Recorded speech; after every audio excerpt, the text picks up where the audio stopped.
Salve, salve pessoal! Tudo bem com vocês? Bom, vamos começar então aí a nossa aula virtual, ok? E eu trouxe para vocês aqui o nosso slide, o nosso material, que nós vamos começar a estudar, não é? Que é a transição aí da antiguidade, né, pessoal, para a Idade Média na Europa. Vamos lembrar que a história, né, a nossa história ela é dividida em várias partes, não é? Nós começamos aí bem no início do ano a trabalhar a pré-história. Depois passamos para a antiguidade, não é? Onde estudamos aí o Império Romano, os persas, os gregos, entre outros, não é? E agora, pessoal, nós vamos entrar em outro período também muito importante da história, que é a Idade Média na Europa, né? Como se deu aí, pessoal, o início, né? A transição da Idade Média, né? Ou da Idade Antiga para a Idade Média. Bom, nesse slide aqui, pessoal, nós podemos ver o gigantesco Império Romano, não é? A parte laranja aí na tela é a parte ocidental do Império Romano. Já a parte roxinha ali, não é? É a parte oriental, tá, pessoal? É isso mesmo. O Império Romano, ele ficou tão gigantesco, né? Tão grande, que até mesmo os administradores lá tiveram problemas para administrar, para cuidar do império. Então ele foi dividido em dois, tá? Ok? E o início da Idade Média vai se dar justamente com o fim dessa parte do Império Romano aqui, da parte laranja, tá, pessoal? Essa é a parte do Império Romano que vai se acabar. Tá? Os povos bárbaros vão começar a invadir essa parte do império aí, né? Com o decorrer dos anos, dos vários anos ali, e essa parte do império ela vai ruir, né? Ela vai chegar ao fim no ano aí de 476, né? Depois do nascimento de Cristo. E é a partir daí que teremos o início da Idade Média, tá? O que vai acontecer com a Europa, professor, a partir de agora, né? Essa parte do Império Romano não vai existir mais? Não. E a outra parte, professor, vai durar muito tempo? A outra parte, pessoal, vai durar até o ano de 1453, tá?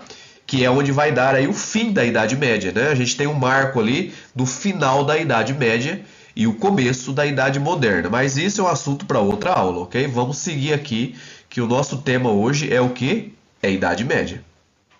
Bom, olha só, pessoal, o mapa da Europa aqui. Esse é o mapa aqui do que aconteceu, tá? Com a parte ali ocidental da Europa, tá? Ela foi dividida em várias partes. Esse mapa aqui ele tá um pouco adiantado ainda, tá? Mas isso aqui foi dividido em várias partes a mais do que vocês estão vendo aqui. Por exemplo, onde tá Portugal aqui, ó, era pelo menos umas três partes, tá? Era dividido em pelo menos três partes aqui. Onde está a França, havia uma divisão maior, né? Aqui ela já está se tornando país, está se tornando nação, né? Isso vai decorrer, isso vai acontecer com o correr da Idade Média, com o começo da Idade Moderna, né? Essas regiões vão se tornar nações, mas ainda elas não eram nações, elas eram simplesmente feudos, elas eram pedaços ali, né? Tinha várias partes ali e cada parte era governada ali por um senhor feudal, ok? Então não havia ideia de nação aqui ainda, tá, pessoal? Negócio de bandeira, a bandeira da França, hino nacional, moeda única pro país, né? O euro. Não havia. Na verdade, nem o dinheiro. Até o dinheiro parou de circular durante a Idade Média, tá? O dinheiro, de certa forma, na Idade Média, ele perdeu o valor. O que tinha valor é terra, né? O que tinha valor na Idade Média é a própria terra, é o chão. Tudo bem? E não havia essa ideia de nação, essa ideia de país ainda não existia. Vocês vão entender já já o porquê. Olha só, pessoal. Nos dias de hoje, né, ainda nós somos influenciados, de certa forma, pela cultura da Idade Média, né, pela cultura medieval. E essa influência, ela aparece nos jogos, por exemplo, né? Olha lá, o Clash Royale. Quem de vocês aí nunca jogou o Clash Royale, né? Se você jogou o Clash Royale, você sabe aí a dinâmica do jogo, né? Você tá lá no castelo, tem que destruir o outro castelo, você vai tomando território. Isso aí tem muito a ver com a Idade Média, tá, pessoal? A Idade Média foi uma época de muitas guerras, né? Foi uma época de muitas batalhas, ok? A gente vai ver isso já já. Então aqui tem um joguinho Clash Royale, se você não conhece aí, seria interessante se você jogar, e até mesmo para você entender um pouquinho aí a dinâmica, né? Do funcionamento ali da Idade Média, pelo menos parte da dinâmica, né? Bom, pessoal, tem alguns filmes também bem legais aí, que retratam ali um pouco o cenário, né?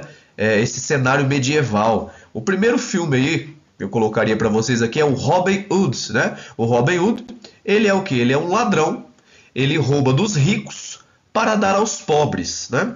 Ele existiu? Bom, pessoal, de acordo aí com os relatos, parece que sim, na região onde hoje é a Inglaterra, né? Ao menos existe lá uma história, né? De um ladrão ali, de um ladrão bonzinho, né? Que roubava dos ricos para dar aos pobres. Então tá aqui uma indicação de filme, tá? Temos também o Rei Arthur, né? Quem já assistiu aí?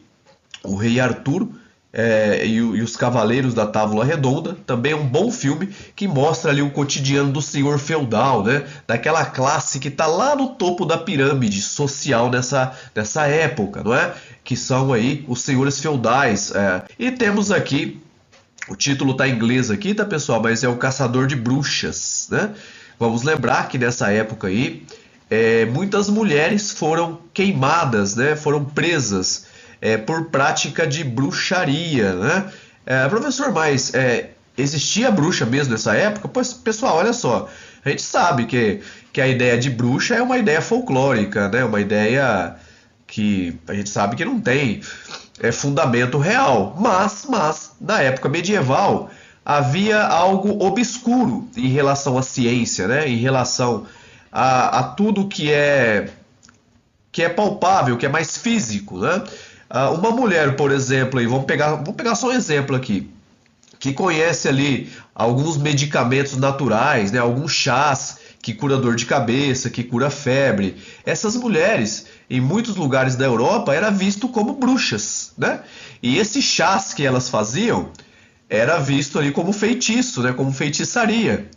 É claro que não é, né, pessoal? Mas a gente tem que entender que nessa época as pessoas estavam ali com os olhos vendados para a ciência, né? Estavam ali, viviam num momento obscuro, ok? Então a ciência ela não tinha muito sentido nessa época. Era mais ali a parte espiritual, essa parte aí mitológica, né? Que fazia muito sentido, né? Nessa época. Mas vamos continuar aqui, pessoal. Vamos seguir aqui em frente. Olha só, tem alguns livros também, né? O que foi a Inquisição? É um livro muito legal que mostra aí como que a Igreja Católica nessa época ela julgava esses casos, né, de bruxaria, de feitiçaria, tá? Mostra tudo isso aí, né? E vamos lembrar que quem dominou o cenário cultural, né, o cenário cultural nessa época aí, espiritual, foi a Igreja Católica, tá, pessoal? A Igreja Católica ela desde lá do Império Romano, ela foi a única instituição que sobreviveu, a única instituição que continuou viva, mesmo depois do final do Império Romano aí, tá? E a história dos Templários, né? Os Cavaleiros Templários, é um livro bem legal também, que mostra como começou, como se formou, né? Esse grupo gigantesco de cavaleiros aí, que tinha como objetivo no começo simplesmente defender os cristãos e também os templos, né, as igrejas. Eles tinham como função defender as igrejas, tá? E depois eles foram ganhando mais importância com o correr do tempo, tá? Mas não vamos entrar em detalhe aqui não, que o assunto ainda não é esse, tá? Mas fica a dica aí para vocês que querem se aprofundar no assunto, ok? Bom, pessoal, agora sim, vamos falar um pouquinho aí das características da Idade Média, né? Vamos falar aí, o que aconteceu com a sociedade? Bom, então vocês estão vendo ali, pessoal, houve uma ruralização, né? Com o declínio das cidades, a população voltou-se para o campo, para as vilas, onde a agricultura era a principal atividade econômica. Então, com o final do Império Romano, acabou, tá, pessoal? A cidade, elas não existem mais. É uma vila ou outra ali que tem, tá? Mas a cidade perdeu totalmente a importância. Então houve uma ruralização. A sociedade agora vive no campo, ok? Vocês vão ver uma imagem que eu separei aqui já já. Descentralização política, né? Pessoal, vamos lembrar, lá no Império Romano, aquele pedaço todo de terra lá, né? Quem governava? Era o imperador. Agora isso não existe mais. Agora aquela região gigantesca, tá? Que era o Império Romano, foi dividido ali em centenas de pedacinhos, tá? Em centenas de pedacinhos ali. E cada pedacinho tem um chefe local que faz suas leis, que faz suas regras. Tudo bem? E a hierarquia é rígida, tá, pessoal? Na sociedade feudal, se você nasce pobre, você vai morrer na pobreza. Se você nasce dentro de uma família feudal, você vai continuar sendo rico ali. Vamos dizer assim, tá, pessoal? Vamos lembrar que a ideia de riqueza na época era meio diferente de hoje, tá? Hoje ser rico é ter dinheiro. Na época ser rico, se é que eu posso usar essa palavra, era ter muitas terras, tudo bem? Então a hierarquia social, se você pegar a sociedade, ela era rígida e ela era separada pela função. Vamos supor, se você era um agricultor, se você plantava, né, você era um servo, né? Então você está embaixo ali na pirâmide pela sua função, não pelo que você ganha. Se você é da igreja, né, você é do clero, você está lá em cima, você está no topo da sociedade, ok? E se você é um senhor feudal, você está no meio ali, tá? Então não é o que você tem, é o que você é, o que você faz. E você não tem mobilidade, tá, pessoal? Você não consegue subir na sociedade, né? Hoje em dia, se você estudar, se você trabalhar bastante, né, guardar dinheiro, você vai subindo, né, da classe média para a classe média alta. Enfim, você consegue subir, né? Tem várias histórias aí de pessoas que nascem em uma família extremamente pobres, né? E elas conseguem se alavancar na sociedade, mas pelo que ela ganha, pelo que ela consegue acumular. Na época isso não existia, tá? Nem a ideia de dinheiro aí existia. Influência política, pessoal, isso é importante, tá? A igreja ganhou poder político, especialmente após a coroação de Carlos Magno, tá? Lá atrás, 1300 e pouquinho, né? Ele recebeu o nome ali de imperador dos romanos, né? Parece que a cultura romana ali tinha alguma força naquele começo ainda, tá? Sobre a aprovação do Papa, né? E esse Carlos Magno, pessoal, ele foi, pode-se dizer, o primeiro, tá? Imperador a ser coroado, né? E ele era católico, né? Vocês estão vendo aqui, foi sob a aprovação do Papa. Ele foi lá coroado numa igreja, tal, né? Então ele era católico, né? Isso aí também acabou dando força para a Igreja Católica, né? Porque o imperador, né, sendo coroado pelo Papa aí, né, isso vai ganhar força ali. Política, né? Unidade cultural. A igreja manteve a unidade cultural e espiritual, promovendo valores cristãos e estabelecendo normas religiosas, né? Então vamos lembrar que boa parte das leis dessa época, tá, pessoal? Elas eram leis teocêntricas, né? Vamos dizer assim, eram leis baseadas na Bíblia. Era a igreja que ajudava a formular aí muitas leis, muitas regras nessa época aí, tudo bem? Agora aqui, pessoal, vocês estão vendo. Lembra que a gente falou que a sociedade ela vai se ruralizar? É isso, tá? Olha lá, vocês estão vendo aí. Esse é o feudo. Esse é um pedacinho ali, né? Então não existe mais a França, não existe Portugal, quer dizer, a França ainda vai existir, né? Os países ainda vão existir. Antes era Império Romano, agora é feudalismo e depois do feudalismo é que elas vão começar a surgir as nações, né? Então olha lá, vamos imaginar a França, tá, pessoal? A França estava dividida, ó, em mais ou menos 100, 200 pedacinhos assim, tá? Eu não sei a quantidade certa aqui agora para falar para vocês, mas vamos imaginar aí, tá? A França, que é França hoje, estava dividida em 100 pedacinhos. E esse daqui é um desses pedacinhos, tá? Então quem governa aqui? É um rei? Né? É um presidente? Não, é um senhor feudal. A gente chama de senhor feudal. Ele recebeu esse pedaço de terra, tá? Então construiu lá seu castelo e ele vai governar isso aqui, tá, pessoal? Junto com a Igreja Católica, né? Então ele mora onde? Nesse castelo. E essas casinhas em volta aí, professor, quem mora aí? Aqui são os servos, né? Os servos, aqueles que plantam, que colhem, né? Tem um trabalho duro aqui para fazer, tá, pessoal? Eles trabalham muito, tá?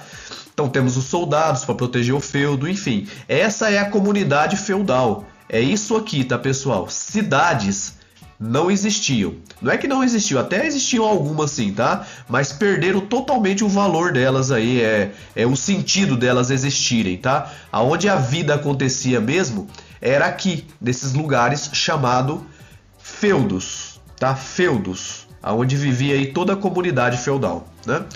Vamos lá. Então, olha só, como acontecia a doação de um feudo, né? Vocês estão vendo aqui um rapaz de joelhos dando um beijo ali no rosto do rei. Então, nesse momento, o que ele deve ter falado ali para o rei? Ó, senhor rei, eu juro proteger a sua terra, proteger o seu chão, e em caso de guerra, ao seu lado estarei. Aí o rei pegou lá a espada, né? E passou aqui do lado do ombro dele. A partir de agora, eu lhe concedo um feudo ao norte, e você será o Sir Carlos João, Cavaleiro Carlos João. Então aqui que vocês estão vendo é a concessão de um feudo, tá? É a concessão. Esse cara aqui que tá doando o feudo, que tá ali o rei, né? Ele com certeza tinha muitas terras, e ele não ia dar conta de cuidar sozinho daquelas terras. É uma época de guerra, muita guerra.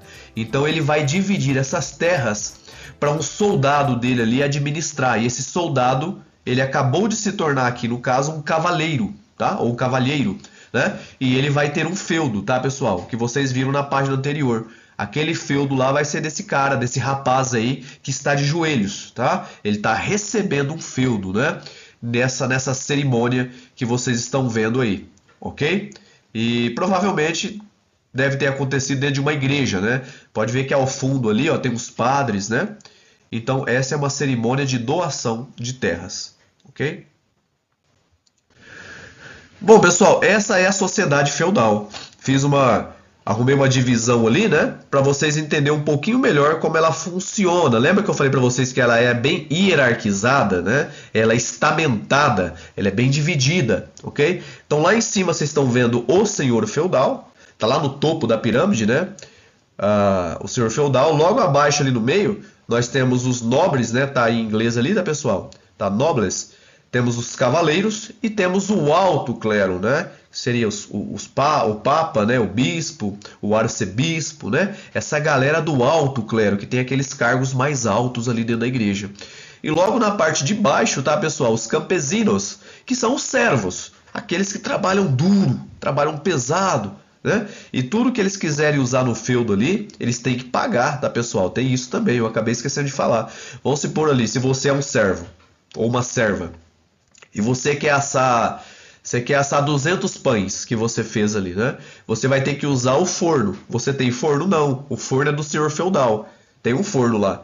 Então você vai ter que pagar. Ah, você quer usar meu forno, ô servo? Você quer usar? Pode usar, vai lá. Quantos pães? Quantos pães você vai assar?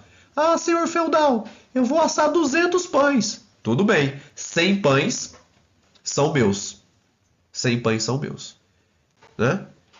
Ah, você quer plantar? Ah, você pode plantar na minha terra aí, tá? Quanto que deu de trigo aí? Quanto que deu de trigo? Ah, deu 500 quilos. 250 quilos é meu. Senhor feudal, é para mim, tá? Eu preciso para sustentar minha família, sustentar meus soldados. Aí o servo diz assim, né? Ah, senhor feudal, mas e eu? Como é que eu vou ficar? Opa, você tem metade e eu te protejo. Mas você não quer morar aqui? Eu vou te dar proteção. Eu, os meus soldados, tá? Aqui você tá em paz. Aqui você tá tranquilo. Se tiver guerra aí, a gente protege você. Vai plantando aí, vai cultivando aí.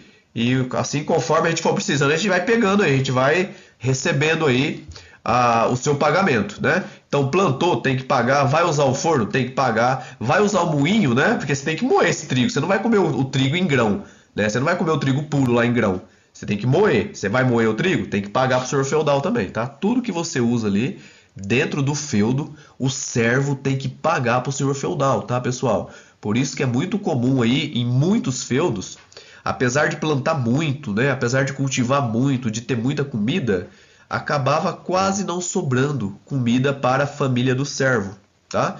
Porque ele tinha que fazer esses pagamentos aí. Então vamos lá, lá embaixo, né, pessoal, tem os servos e tem o baixo clero.